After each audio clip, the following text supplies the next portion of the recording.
Alô, irmãos e irmãs, em Cristo Jesus, paz, graça e misericórdia seja com todos nós neste dia. É o 9, né, de fevereiro de 2023. Graças a Deus, estamos aqui, né, pela conservação das nossas vidas e por tudo mais que Ele nos tem dado. Maranata, aleluia, hosana ao grande e altíssimo nosso Deus, né? Criador dos céus e da terra e de tudo que neles há. E que enviou seu Filho Jesus Cristo, né? Para nos remir os nossos pecados, fazendo um sacrifício perfeito, né? Que é escândalo, né? Para judeus e gregos, né? É escândalo para o mundo, né? Mas para nós é redenção, né? Para a igreja é redenção. E graças a Deus. Olha, irmãos viram aí, né? O Orlando dando uma notícia aí para nós, confirmando aí o ajuntamento para domingo, né? Se Deus quiser, domingo que vem. Estaremos lá reunidos, na Caracuzinho, lá na escola, né? Zé Milton, nossa conhecida aí, né? Deus quiser, estaremos lá para nos encontrarmos, nos consolarmos e festejarmos, né? A festa da igreja, em nome do Senhor Jesus. E amém, né? Continuando aí nos nossos vídeos, né? Históricos. Estamos falando aqui do pietismo, né? Movimento que aconteceu no catolicismo romano, no protestantismo, né? Vimos aí algumas coisas dele, né? Então, o pietismo, a crença principal dele era que o Espírito Santo, né? É o iluminador da Bíblia, né? E as boas obras é a verdadeira religião. Então nós vemos aí que sempre tem uma coisa que não bate com os ensinos apostólicos, né? Porque as obras não salvam ninguém, né? Nós sabemos disso. Mas elas são condição para a salvação, né? Porque, na verdade, nas boas obras estão incluídas algumas obras que eles não incluem, né? Que é exatamente o que? A obediência à palavra, né? Essa é a grande obra, é o amor, né, de Deus, né? Então esse pietismo, ele adotou a filosofia do idealismo, né?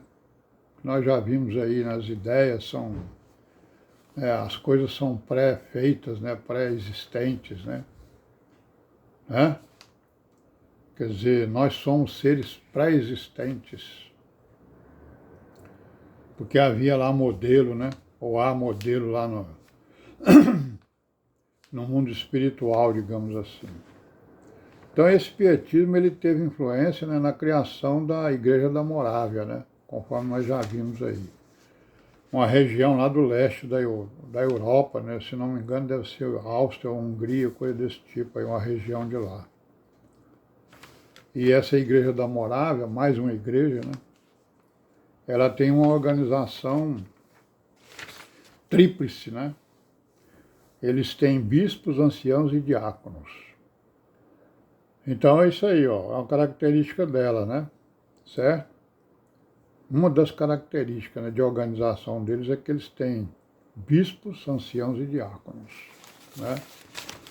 Então quem encontrar aí um grupo com esse tipo de organização pode ligá-lo à Igreja Morávia lá do leste europeu, né? Então essa Igreja Morávia, ela teve origem aonde? Na pregação do Wycliffe, né? Nós já vimos aí, né? Os pregadores aí da reforma, né, protestante. O Wycliffe e o Hus, né? H-U-S-S, Hus. O Hus, né, foi o fundador dos Irmãos Boêmios.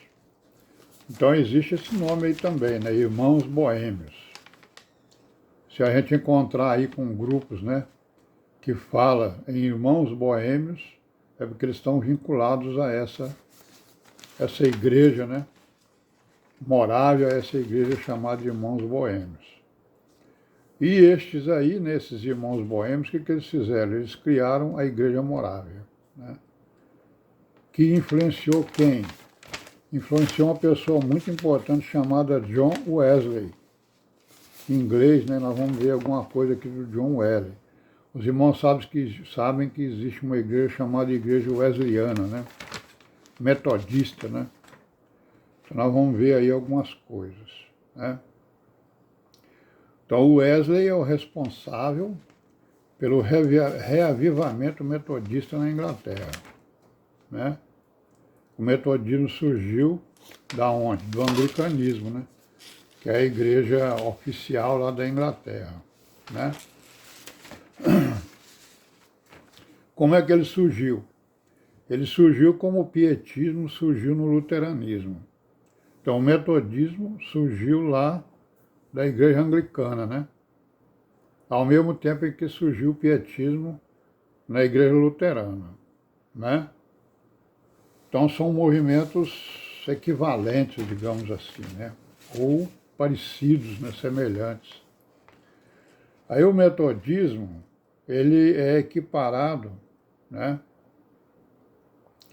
Ele é equiparado, olha para vocês verem, ele é equiparado às revoluções francesa e industrial como grandes eventos e fenômenos do século XVIII, nos anos 1701 a 1800.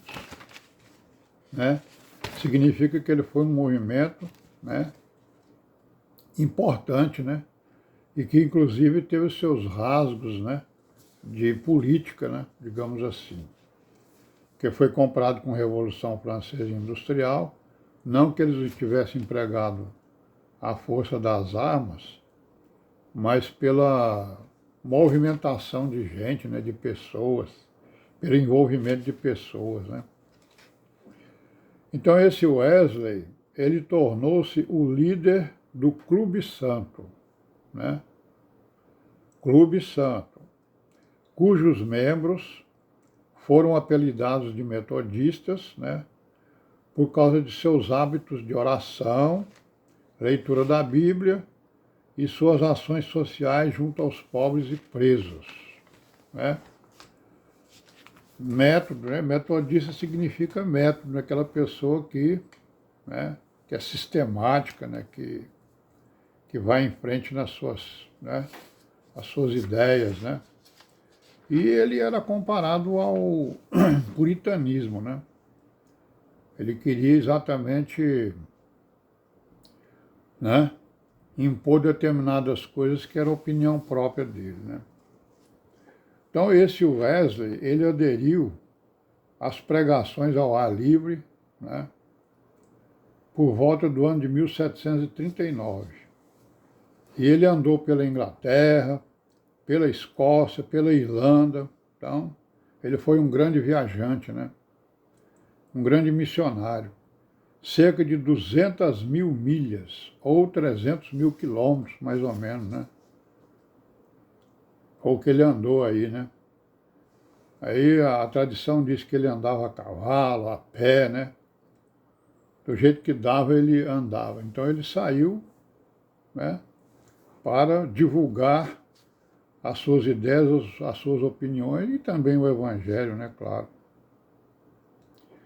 Dizem que ele fez 42 mil sermões, né, escreveu 200 livros.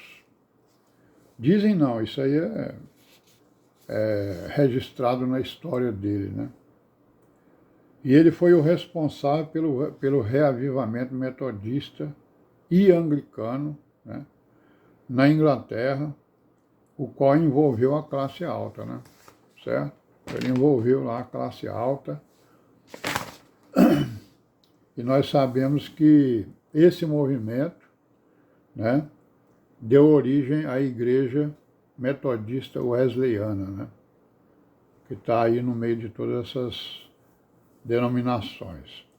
Aí vamos parar por aqui hoje e amanhã a gente continua, se Deus quiser, e paz seja com todos nós.